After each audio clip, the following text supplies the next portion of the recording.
Okay, I think we have some questions in chat. Do you want to do like 10 minutes of fan questions or something? Yeah, no.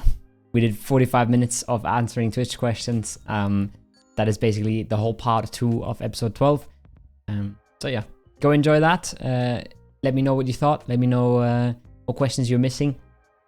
And if you want to be a part of that, make sure you're subscribed. And if you want to be a part of that next time, make sure you follow the Twitch and the Twitter. And then hopefully you can catch it live. If not, thanks for watching so far. And yeah, thanks for keeping the podcast going. Enjoy the episode. If time, can jeemzz expand on things like implementing FaZe more and simplifying their comms? Did you see that? He's asking about, because I shared some of our like short-term goals working with our sports psychologist lately, and I posted it on Twitter. And these were some of our goals for the next 3 months. And implementing FaZe more, it was basically something Gustav brought up, where FaZe was more of an impactful player on the old roster. He had more role, took more charge in team fights. Was more upfront, making sure the team would play together and do stuff together. So it's sort of more about making FaZe get in front and letting him lead team fights a lot more. It's kind of what it is, if I were to say it in my own words. So he stepped back a little bit because there was more vocal people on the team, right? I guess. Yeah, like when I'm on the team, for example, versus Itzy and Diggory. Yeah.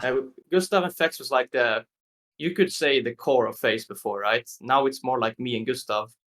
If I were to call it like that, calling it the core, just because I mean like we are the biggest voices on the team. Yeah. So yeah, like it's more about me trying to put FaZe up front and then shutting the fuck up, letting him take more control in team fights. Yeah, makes sense. The other thing was I was simplifying comms. Yeah, I mean that's pretty much what you can think it is. Adding code words for stuff so you don't have to say like long sentences. Having some structures like how to communicate things. Yeah, having structure around communication. You can analyze some team fight communication and say like, oh, I could have said this in this way instead to make it shorter, and use names more, for example, ask more questions. You know, it's like names are just super important in esport. I would imagine in any game, if you use names more, people will hear you more, they will listen more. Yeah. If I say someone go to this compound, nobody might go. Yeah. If I say Gustav, you go, he will go. Yeah. So stuff like that is really big, and it's really easy. If you get into the habit of doing it, it makes your game so much easier, right? Yeah. Like it's not easy to do it, but if you put in the time to do that kind of stuff, it's so good. I feel like that's one of my main focuses ever since I joined the team is comms, because I feel like it just should work outside of the game on the comms, and then it makes your game easier. You don't have to do better in the game, because playing PUBG is hard, right? When you're in the game, but you can put so much work in beforehand. Just have compound names, have different names for different like plays you want to make, or like have different call outs for different situations. Shit like that can help so much, and it's like basically just free advantage. Yeah. What cheats does Sasha use, and where can we download them? Amazing question. Smiley face. Why do your cheats always run out on the last day of the tournament? Yo, this one good one. Good one. Why is curexi so fucking good? I think that's a good question. Why is curexi so fucking good? He's young, he's hardworking, and he has a mentality to learn from people with experience too. He has an ego towards other people, other teams. He thinks everyone has a shit. He knows he's gonna kill them. He knows he's gonna dominate them. But towards his teammates, he's very respectful, and he will listen and learn and adapt and grow. Like he has very good qualities. He's got everything you need. Yeah. Does big Batu respect for the curexi? curexi is one-man army. He's 1v3, 1v4 teams every day. I see it so much as well on like games. Like FaZe Clan down to 2, I'm like, oh, they're gonna have a shit game, and then like FaZe and curexi kill like 4 more people or something. Just out of nowhere just because they're better. Like, that's so curexi good. told me one day, him and FaZe was last 2 alive. I'm dead. I'm talking too much. He's like, you need to shut up. I'm in the flow. Let me go kill people. I'm like, okay, I'm going to do that from now on. Yeah. I'm just going to let him play. Yeah. curexi, go kill. Good strat. Literally. Does Batu buy a Gucci bathrobe when they win PGC? Yeah, sure. Easy. Do it. Favorite map in comp and why? That's a good question. Batu, go first. Well, so since 6 years in a row, we only had 2 maps, Miramar and Wrangell. I feel like Miramar was better for me just because I found this, my team found this way of using rocks and getting this information on the map, and I felt like I wouldn't. What is the better word to like explain how it worked? It's not like you feel like a god, like and you see everything, but it's more likely you think you're superior. Yeah, like you have so much things to do, so much things to look at, so much things to think about. Okay. And it just made me feel very like excited to play this map, especially in the beginning when I was learning these rocks, these high grounds, how to play from this, what I can see, what I can tell to my team. So many games, and even scrims was interesting to play for me, just because like each game was like new, like in the beginning. So yeah, Miramar. Makes sense. I guess so. I cannot pick a favorite map. I like them all a lot. But for the sake of just like picking one, I would say maybe Vikendi. It's really fun learning new maps. I like both Tego and Vikendi a lot. You haven't been in much true. snowstorms? Well, besides all that stuff, I really enjoy playing the maps. It's the settings that are fucked. The map is completely the map is fun. I agree. I think when these maps got announced, so many pro players, so many teams were so like angry, like, oh my god, we're gonna play these maps, they are not ready. I hate this map. This map is shit, you know. It's like bad mentality already starting from the new maps. I was just very happy to play it, even though maybe it's shit, some circles, you know, maybe it's really bad map for comp, but at least you can figure a way to play those maps. Maybe you need completely new strategy on them. I fully agree with jeemzz. That's what we thought about. It's like we even thought so many teams, they have such a, I would say, weak mentality, and they will start thinking, oh no, we have to play this map, and they will think of it so much, and we just basically learn it, learn and win it. And but I should say that I was really worried if they would add Destin, because Destin feels so weird for competitive. I'm not sure. Maybe if they would add it, I would still just learn it. Yeah. And but thanks it's not Destin. At least not right now. Not yet. You know not yet. I know that they wanted to put Destin in, but they couldn't get it stable on esports server. So they decided to do Vikendi instead. And they announced today, if I'm not mistaken, they announced new map, 10th map. Yeah. And I don't know. I think it's a small map, right? Oh, a small map. Okay, I think so. I don't know. I just watched this small trailer and I didn't know what it is. I think nobody knows what it is. I think PUBG doesn't need no more maps, but they disagree. It's weird because when somebody asked that question about the maps, like the first thing that came to my mind was Vikendi, and I think it's not the best map right now. It's not the best competitive map, but like it's fun because it's new, right? It's just the snowstorms are insanely bad, bro. Like they're so fucking bad. But the map's not that bad. You know the game in PC where we are on the ice and we're getting fed on circles, right? There is like ski lift above us, and we completely forget the whole game. That there's ski lift above us. I don't even hear it, even though it makes like such a loud sound. And it's going over us back and forth like 100 times in one game. And we see like people parachuting into shack, and we're like, some guy parachuted into the shack, you know, and then another one, and another one, and we're like, where are the helicopters? We don't understand like how these people are coming from the sky. We thought about doing that, but we did it once in scrims, and one of us just lagged out and died in the air because two people jump on one side of the cable car. One of them just died instantly, and one of them lagged like 100 meters away. So we ended up in the compound with 2 people instead of 4. So we never did it again because it was so bugged. But yeah, that's a thing for sure. I mean, you also have this weird thing. You can call in like an alarm or something in that compound. Do you know about that? it's not that there's loot crates, right? Yeah. And all of the loot crates, whenever you open one, the alarm starts like going off. Yeah. So, but the thing is, like, there's a trick in that compound. I'm gonna leak it right now. It's that once you press F on the crate, you don't have to press F to loot it again, because every time you press F on it, the loud noise starts to come. But you can just tap loot it. Yeah, so like we were splitting this compound, right? The first circle, like to split it with something else. Yeah. Me and curexi are like looting this whole compound. It makes a lot of noise, the alarm going off. And we group up there, like circle 2 or 3 or whatever it was. Yeah. And I just hear the alarm starting again. I'm like, guys, you don't have to press F. Don't press F on the crates, just tab loot it. Yeah. Because like it literally can't hear my own teammates when this alarm is going off. Yeah, it's crazy. I was playing this game and I heard this sound, and since I didn't play Ranked too much, weekend like at all, I was like, what the fuck is going on? What is this sound like? I was like, is it like here? What? Like why? Yeah.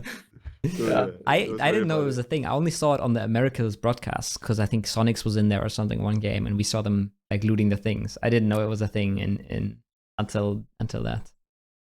Yeah. I think Vikendi has too much open space still, and they need to fix the land ratio.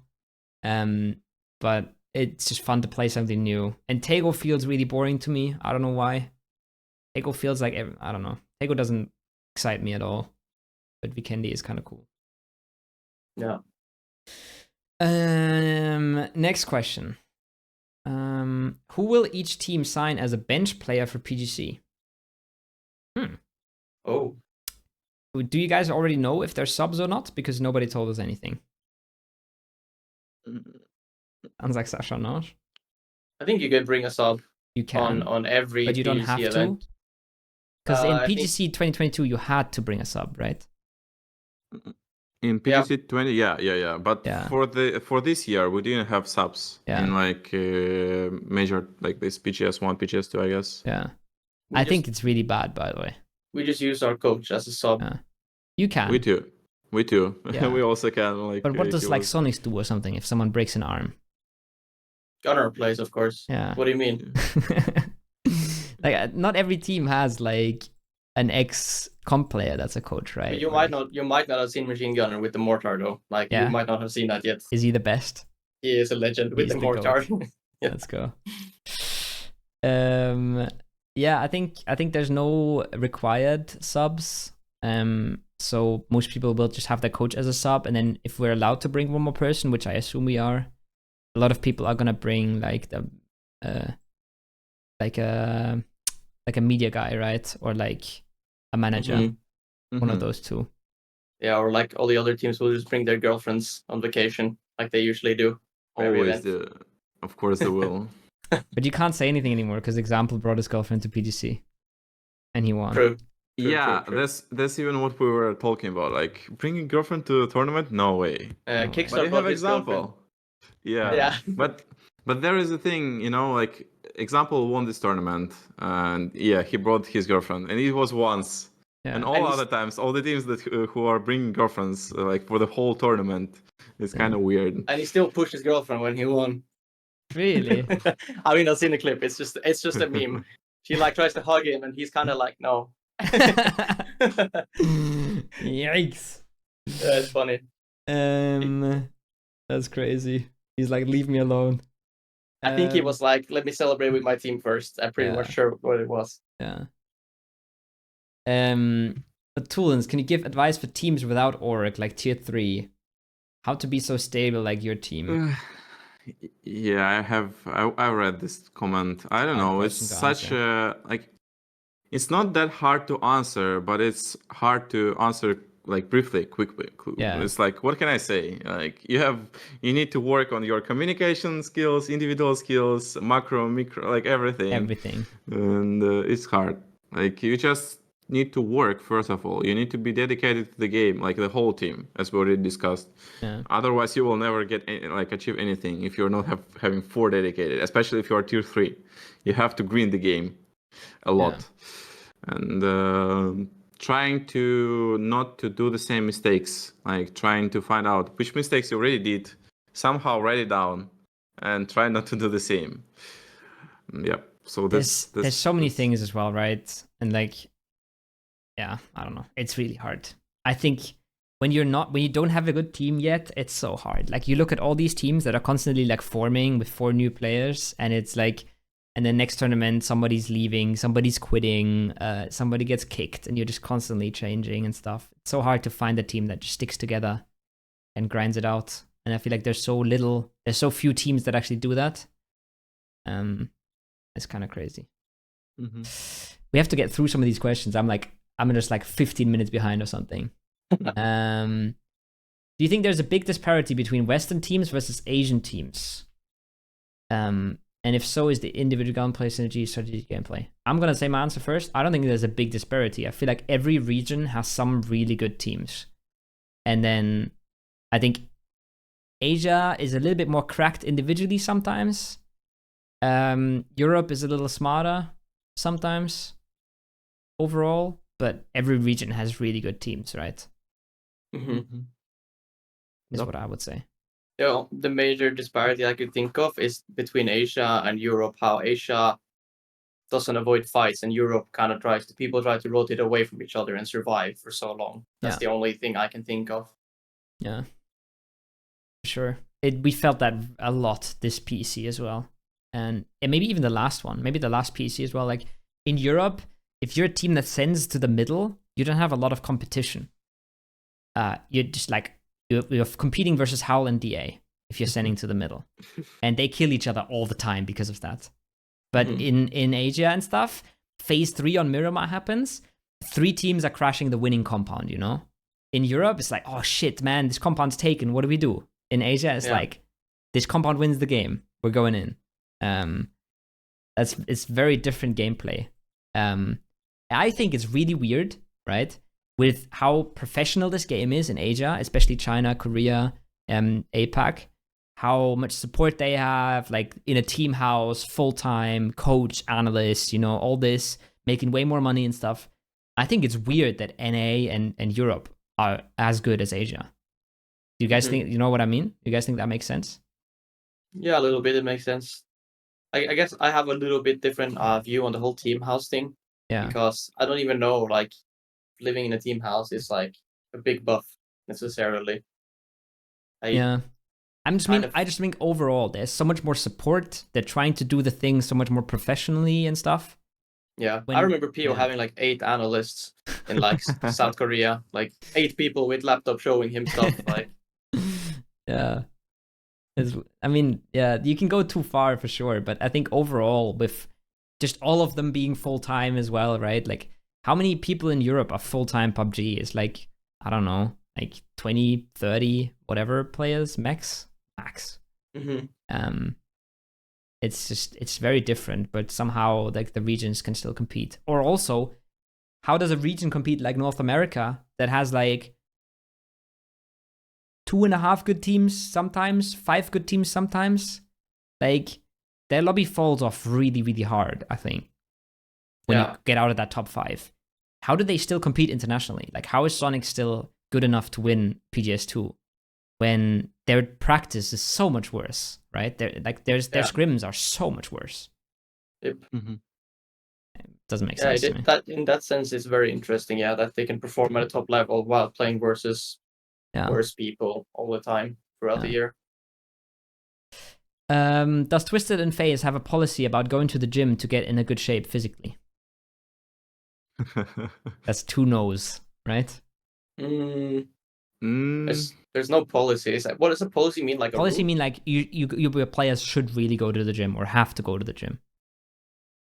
No, we don't have it. We have like more like so we have some thoughts of like, let's say someone likes to walk a lot and just make the head work better, like fresh. Someone likes to go gym. For example, my coach and Lou, they always go to gym like for a long time, and they just refreshing their brain. They just feel good. They feel active, and so it's more in like individually, no policy, no special policy. Yeah, no policies, but I think everyone knows within the team the effects of getting sunlight, taking walks, moving your body. It's a buff. It's literally like a pill that increases everything in life, Yeah. Exactly. It's just good to do. Jimbo talked a little bit about the roles in FaZe. Can you talk about a little bit about like the different roles that players have in Twisted Minds, Batu? Like, I would say, yeah. So, as previously, we always had it. So I'm agile and I'm doing all this analyzing. I'm calling the whole game. At the same time, I have Lou, who can easily call from his side many things. So we are usually like splitting between each other. So I'm always leading the game, but sometimes Lou is giving very good ideas, where to go, what to do, and usually we are the most active on like making these calls, making these play-ins, or how we call it, yeah. While Spyro usually is more focused on the individual, like he's always sitting in compounds, for example. Yeah, he's very good against, like, to kill people in the fights, so he's not calling too much. Perfectix is medium, 50-50. He can do everything, but usually he killing people, not like calling what to do, but he can do everything. And but I would say the most, like, the easy to say that me and Lou are calling most of the times. So this is how we have this. Makes sense. Yeah, I think a lot of teams have like at least one guy that just doesn't call much, just plays the game, does his job, keeps the comms a little bit simpler, right? Keeps things a little more easy. BatulinS, do you try to, when you were 2-2 splitting, to put you and Lou in different positions? Yeah, of course. We try. We used to do the same thing, me and Mexi on Team Liquid. Always like me or Clib or me or Var together, and Mexi on other side with the other guy. Yeah, of course, ideally, all 4 players should, all of them should know what to do every time, yeah? But at the same time, you know that it doesn't happen, like it's impossible. So you're trying to avoid these miscommunications and trying to put these players in specific positions so they can have opportunity to call something, to see something with their eyes and so on. It's always like that. We do the same thing. Makes sense. Do you think the dragunov is balanced? I feel like I thought this gun was mega broken when it came out. Now I'm like not so sure anymore. Same. It feels like it's really annoying. So when you hear dragunov somewhere very close to you, you're like, no way, he can headshot me one. And like, but it was basically the same with Demar, with the Kar 98, for example, or M24. But at the same time, no one was using it. Just a few players, like 3 players out of 64 was using it. Dragunov can be found like by everyone, and I don't know. I think it's balanced. But at the same time, we didn't play PGC yet. Maybe in PGC you will have like this bunch of Asian players, full team of Dragunov, and they will headshot everyone. You don't know what to expect, so we'll see. But for now, we didn't feel this like, yo man, this Dragunov. It is kind of balanced, to be honest. Like it's so situational gun. I find it to be like most broken when shooting people out of cars, but it's a bit funny though, because the car can like come at you from an angle where it's like 200 meters away. You're shooting, they don't get one shot. They come a little bit closer, suddenly you're one-tapping all of them. Yeah. It's very interesting in those situations, but I think it's kind of balanced. I think I agree. I think it's still a stupid gun. Like, I don't think it's overpowered, but I still wish it wasn't there. Right? Because when you die to it, it feels really bad. And yeah, I don't know. But in a way, it's just does anybody play Bolt anymore with the Dragunov? Like, not really. I feel like most of the Bolt players. Curexi? Like, I think Beamy renamed to like Boltman back to Bolt or something. But I don't know. I feel like that's Beamy even more Curexi, situational now. Like, most of the time, you probably just want a Dragunov. But I don't know. I think the gun's not that fun. I feel like getting one tapped is like never really fun. But with a Dragunov, it's like so much easier than with a Bolt. Yeah.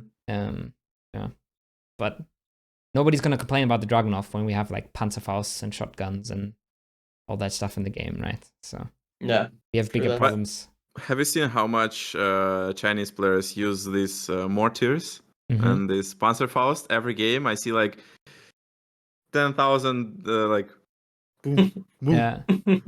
They're using 2 of them, like boom, boom, again. Yeah. I don't know. It's gonna be We'll see. interesting. They will for sure, like, they breaching compounds with Panzerfaust. Yeah. Yes. Which makes a lot of sense.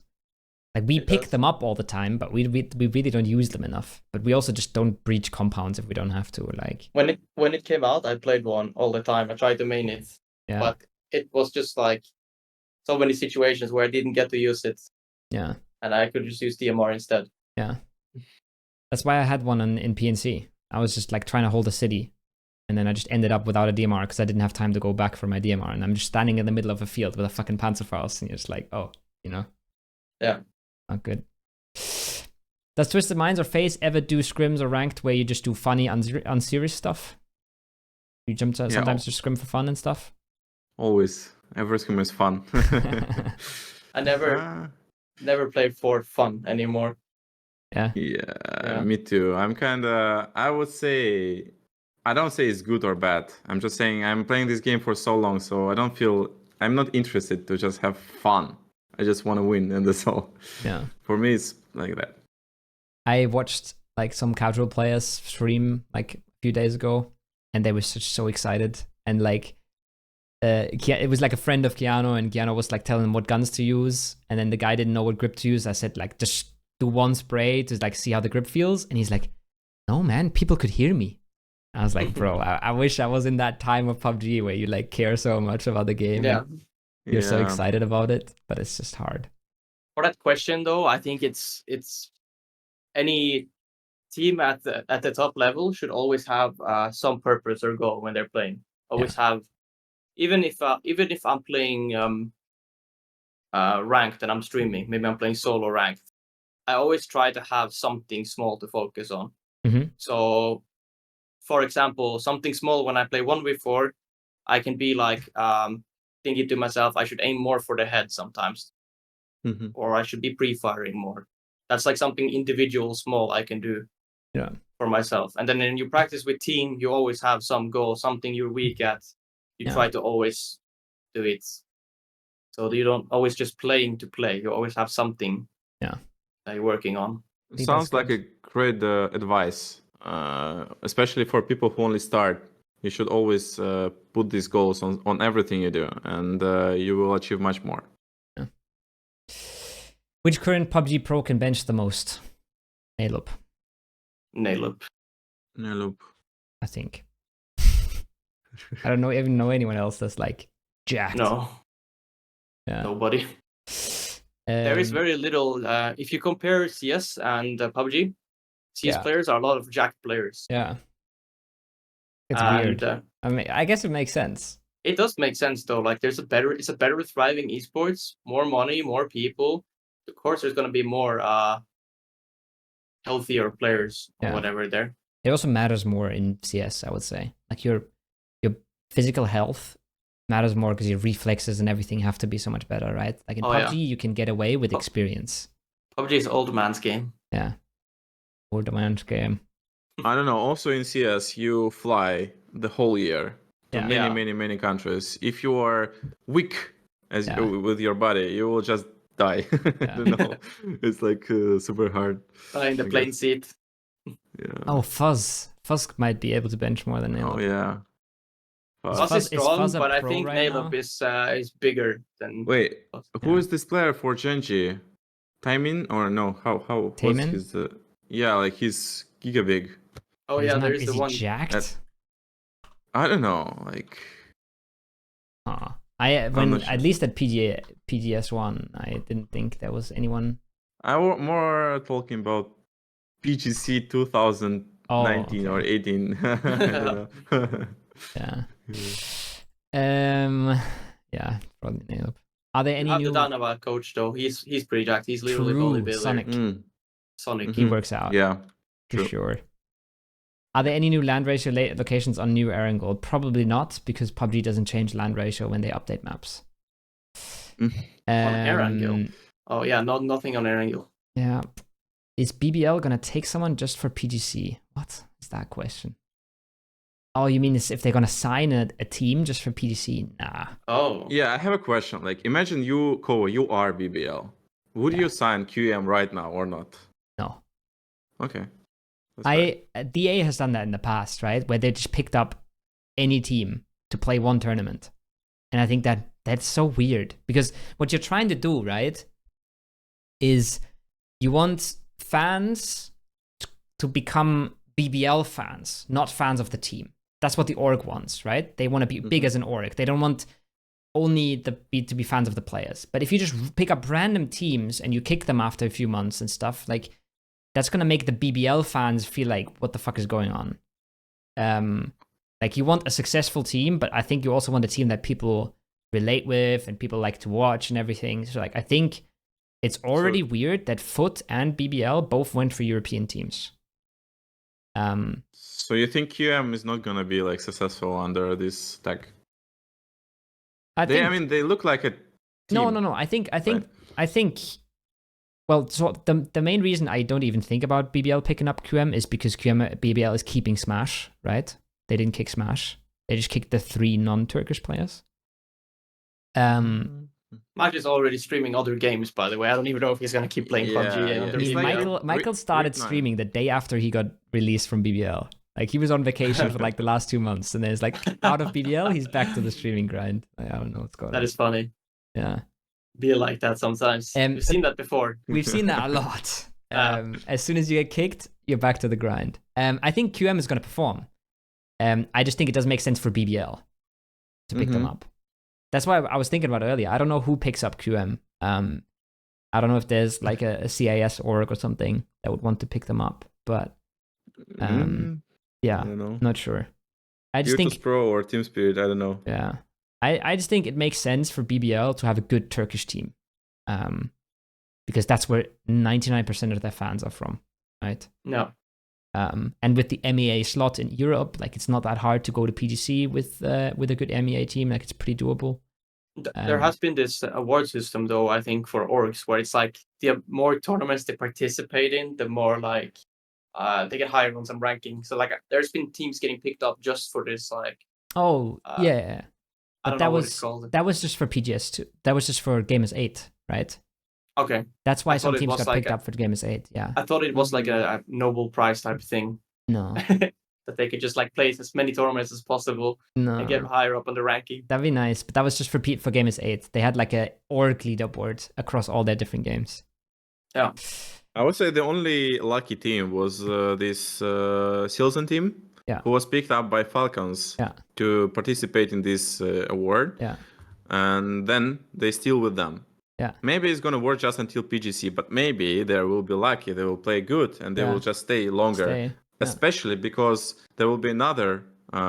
It's not even Gamers 8. It's like global esports. They call it like the World Esports Championship. Yeah, and it's huge. It's huge, and everyone wants to be there, no matter what, because of a lot of money, because of everything. It's just Saudi money. There's just so much money.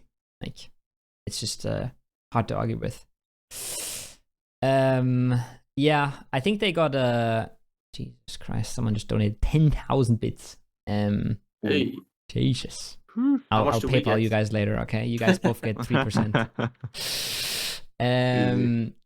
Yeah, also it's really nice for Falcons. Like, I'm behind 100 questions, by the way. I don't know if we're going to finish all of them today. Falcons is also really lucky because they're in a region where their own currency isn't worth anything. So like, if they get esports money, it's really, really big for them. Should we just quick fire through some of the questions? I was about to say the same. You should just like quick fire some questions. Okay. Yeah. Question for Jimbo. If you could make a change to the PGC point format, what would you change? Boom. That the points, you don't get that many points from the first few tournaments, because usually the first few tournaments are like after off season, people made roster changes and the teams are not in like full shape. So like, agree. I think there's just, like events, the last event should matter way more than it did, in my opinion.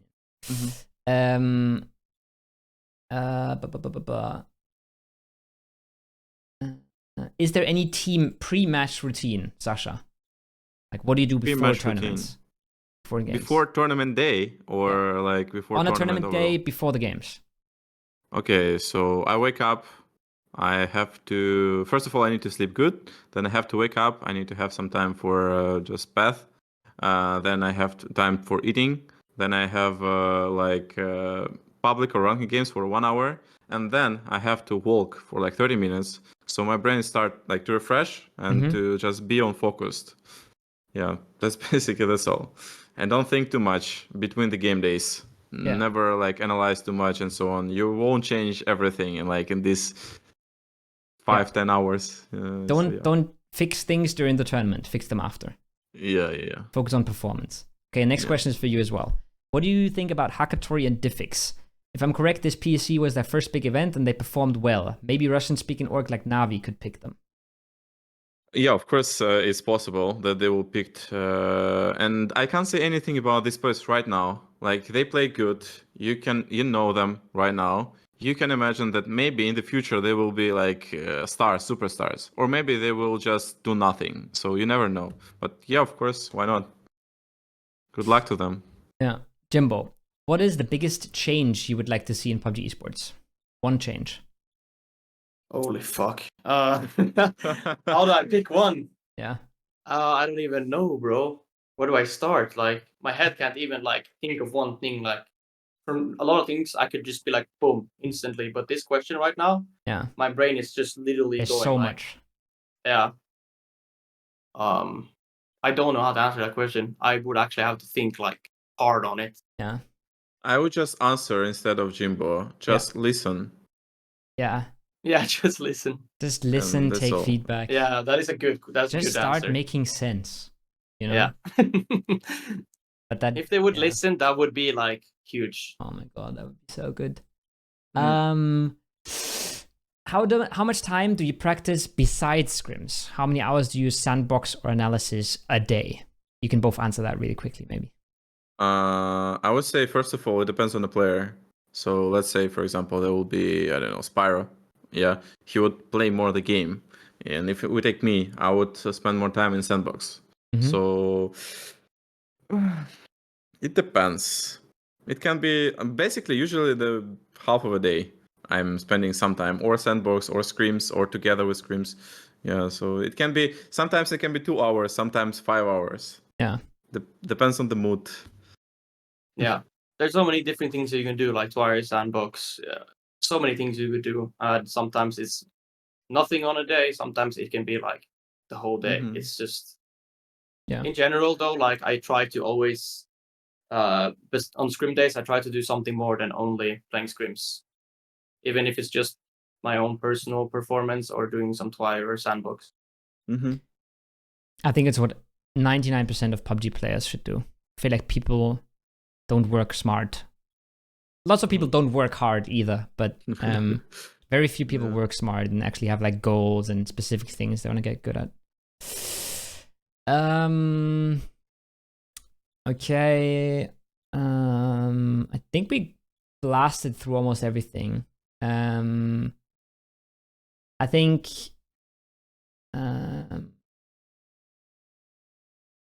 yeah, there's a lot of small questions like who's their what was the best play at PEC finals? I just can't have an answer to that. I didn't watch any of the stream. Like I'm playing the tournament with my game with my team. I'm not even watching the stream that much. I don't know. Do you guys? I don't even like. That's a hard question to answer. Who is the best player of PC? What was the best play in PC? I just have no idea. I feel like if the observers saw TWIS killing us on the last day on the containers, it would be like a highlight of the tournament, but they didn't catch any of it. It's only the top 2 teams fighting each other on the last day. Yeah, let's not watch like, that. They just found us like parachuting in and they like came to kill us. I think that's like hype moment for the last day, but they didn't see it. Bro, they were just watching some random teams. These observers, I don't want to start this topic because it's so long, but this event, I would say in my whole career, I was never been so mad as in this tournament. Because I was basically watching the tournament, I see FaZe and TWIS on top. 2 partner teams out of 3 partner teams in Europe. We're fighting each other, and I see someone is looting. Like, how? Yeah. It's like, I can't imagine how it works, honestly. Observing is very hard, but I think it wasn't that good this event. I think it also wasn't that good in the PGS qualifier events and stuff like in PGSs even. There was moments too where like I don't know. There's so many basic things. Like on the last day, like your main priority is watching the teams that matter, right? Like the teams that are fighting for the win and the teams that are fighting for the PGC points. Yeah. And then we were fighting, I think it was it DA or something, like a team that really, really mattered.